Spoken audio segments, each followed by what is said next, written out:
Hello दोस्तों, आज मैं शुरू करने वाला हूँ थोर मूवी के सीरियल को। इसकी IMDb रेटिंग है 7।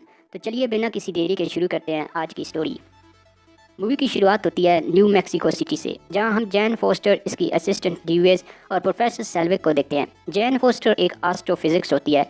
ये सब अपनी गाड़ी से कहीं जा रहे होते हैं कि तभी इन्हें आसमान पर एक रोशनी दिखाई देती है जो ज़मीन से आकर गिरती है, जिसके बाद वो इसको देखने के लिए इसके पास चले जाते हैं। वो गाड़ी को इस तूफान के अंदर डालने की कोशिश करते हैं कि तभी इनकी गाड़ी के सामने एक शख्स आ जाता है, जिस पर वो अपनी गाड़ी फौरन रिवर्स कर लेते हैं। इसके बाद कहानी जाती है फ्लैशबैक में, जहां हम फ्रोज जायंट को दिखाया जाता है। फ्रोज जायंट यानी बर्फ के मॉन्स्टर, इन सब का राजा होता है लोफी, और वो अपनी फौज के साथ ज़मीन पर रहने वाले लोगों पर हमला कर देता है। वो कुल 9 रियासतों पर कब्जा करने के लिए हमला करते हैं, जिन्हें 9th रेलिमेंस कहा जाता है, और इन सब 9 रियासतों की हिफाजत एसगार्ड के राजा ओडन पर होती है। लोफी की फौज ज़मीन पर लोगों को मारने लगती है, और तभी इन्हें बचाने के लिए एसगार्ड के राजा खुद वहाँ आ जाते हैं और लोफी की फौज को हरा देते हैं, जिसके दौरान ओडन की एक आंख पर भी चोट लग जाती है, और साथ में वो बर्फ़ के इन मॉन्स्टर से इनकी विंटर पावर्ड कास्केट को भी अपने साथ ले जाते हैं। और यहीं पर ओडन और लोफी के दरमियान एक अमन मुआहदा भी होता है कि कोई भी रियासत किसी दूसरी रियासत पर हमला नहीं करेगी। फिर हमें एसगार्ड को दिखाया जाता है। ये अलग ही दुनिया थी, इंसान इसे देवताओं की दुनिया भी कहते थे। फिर 2011 में ओडन के बेटे थोर की एसगार्ड में ताजपोशी हो रही होती है, जहां ओडन एसगार्ड के नए राजा का ऐलान करने वाले होते हैं कि इसी दौरान लोफी के कुछ लोग एसगार्ड पर हमला कर देते हैं और विंटर पावर को चुराने की कोशिश करते हैं, लेकिन इनको एसगार्ड का राजा डिस्ट्रॉयर खत्म कर देता है। और इन मॉन्स्टर को यहाँ तक लाने का काम लोकी ने किया होता है, क्योंकि वो थोर को राजा बनाने के हक में नहीं था, क्योंकि थोर लोकी से बहुत ज़्यादा ताकतवर था। इसलिए वो नहीं चाहता था कि थोर एसगार्ड का राजा बने, और इसलिए इसने इस तकरीब को रोकने के लिए ये हमला करवाया है।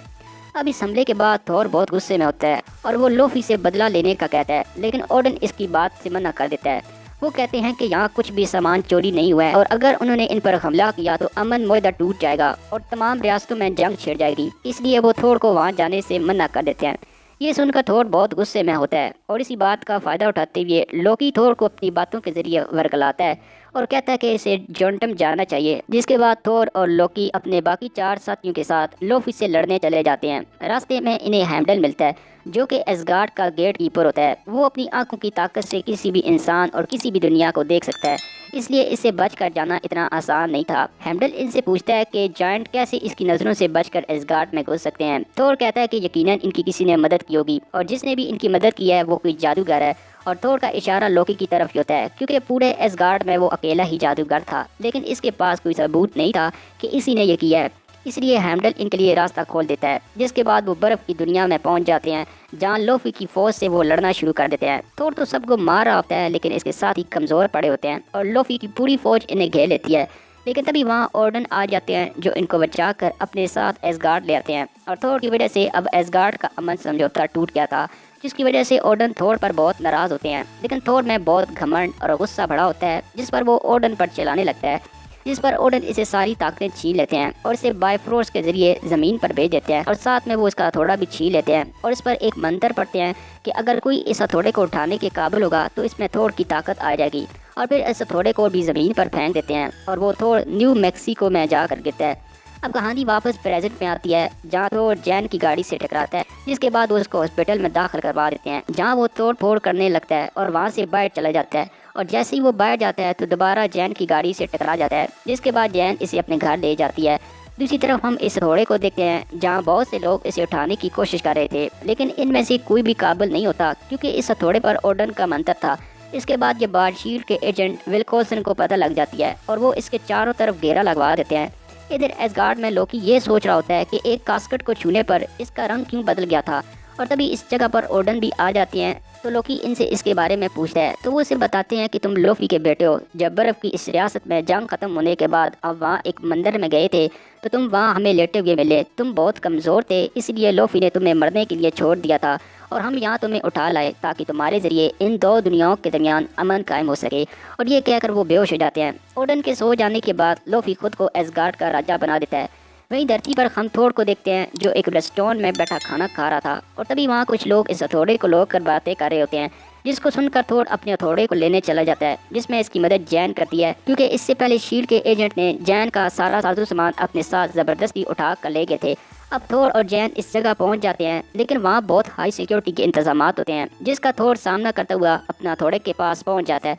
लेकिन वो उसे उठा नहीं पाता, जिसके बाद शील्ड के एजेंट इसे पकड़ लेते हैं और इसे एक रूम में बंद कर देते हैं, जहाँ इसे मिलने लोकी आता है और कहता है कि हमारे फादर अब नहीं रहे और तुम्हें अब एसगार्ड आने की इजाज़त नहीं है। ये कहकर लोकी वहाँ से चला जाता है। थोड़ी देर में थोर को छुड़वाने सेल्विक यहाँ आता है और इसे वहाँ से ले जा रहा होता है कि तभी वहाँ थोर जैन की रखी एक किताब को उठा लेता है। यहाँ से निकलकर वो सीधा एक बार में जाते हैं और सेल्विक थोर से कहता है कि वो ये शहर छोड़कर चला जाए क्योंकि जैन इससे प्यार करने लगी है और इसकी वजह से जैन कहीं मुसीबत में ना आ जाए, इसलिए थोर भी मान जाता है। और फिर ये आखिरी बार दोनों बियर पीते हैं, जिसके बाद सेल्विक बेहोश हो जाता है और थोर इसे उठा कर घर ले आता है। फिर थोर और जैन बाहर बैठकर दोनों बातें करते हैं। तभी थोर जैन को इसकी बुक्स दे देता है। फिर वो इन 9 रियासतों के बारे में बताता है जहाँ से वो आया है। इधर लोकी लोफी से डील कर रहा होता है कि वो एसगार्ड के दरवाजे को खोल देगा और लोफी इसके फादर ओडन को मार दे और इसके बदले वो इसे इसकी वो पावर दे देगा। दूसरी तरफ थोर के वो चारों दोस्त भी ढूंढते हुए जमीन पर आ जाते हैं और ये बात लोकी को भी पता चल जाती है और इसलिए वो हेमडल को बर्फ में जमा देता है ताकि अब कोई भी दुनिया में आ जा ना सके। और इसके बाद वो थोर को मारने के लिए डिस्ट्रॉयर को जमीन पर भेज देता है,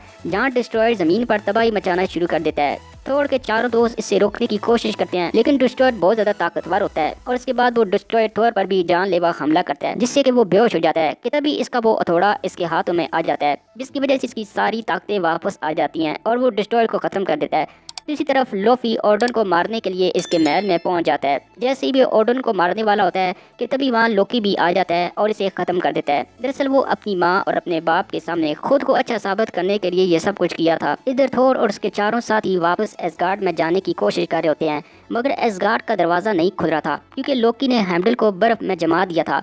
फिर थोर ज़मीन से हेमडल को आवाज़ देता है, जिसकी वजह से हेमडल की बर्फ़ पिघलने लगती है, इसलिए वो इन सब के लिए रास्ता खोल देता है। जिसके बाद थोर और उसके साथी वापस एसगार्ड आ जाते हैं। फिर थोर और लोकी में फाइट शुरू होती है। लोकी अपनी छड़ी की मदद से लोफी की रियासत को खत्म करने लगता है ताकि वो सभी फॉरेस्ट जायंट को खत्म कर सके, ताकि वो ओडन को दिखा सके कि वो कितना लायक बेटा है। लेकिन थोर इसे रोकने में लग जाता है क्योंकि थोर अब बदल चुका था, इसके अंदर अब दूसरों के लिए हमदर्दी आ चुकी थी, लेकिन अब बहुत देर हो चुकी थी, इसलिए वो इस पुल को ही तोड़ देता है, जिससे एक बहुत जोरदार धमाका होता है, जिसकी वजह से थोर और लोकी पुल से नीचे गिर जाते हैं। लेकिन ओडन इन्हें पकड़ लेता है। लोकी ये सोचकर बहुत खुश होता है कि जो मैंने किया इससे ओडन खुश होंगे, लेकिन ओडन इससे खुश नहीं होते, जिसकी वजह से लोकी हाथ छोड़ देता है और पाताल में गिर जाता है। और फिर एसगार्ड में सब कुछ ठीक हो जाता है और ओडन थोर को राजा बनाने के लिए भी तैयार हो जाता है, लेकिन वो उसके लिए अभी तैयार नहीं होता। फिर वो हेमडल के पास जाता है और इससे पूछता है कि जैन कैसी है, और वो बताता है कि वो इसका इंतज़ार कर लिया है, और ये फिल्म यहीं पर ख़त्म हो जाती है। फिल्म के पोस्ट क्रेडिट सीन में हम डॉक्टर सेल्विक को देखते हैं, जिन्हें शील्ड के डायरेक्टर निक फ्यूरी ने एजर एक ट्यूब पर एक्सपेरिमेंट करने के लिए बुलाया होता है, लेकिन हम इसके पीछे लोकी को भी देखते हैं और आगे की कहानी फिल्म द एवेंजर में हम देख सकते हैं। और ये मूवी भी मैंने एक्सप्लेन कर दी है, वीडियो का लिंक नीचे पिन कर दिया गया है।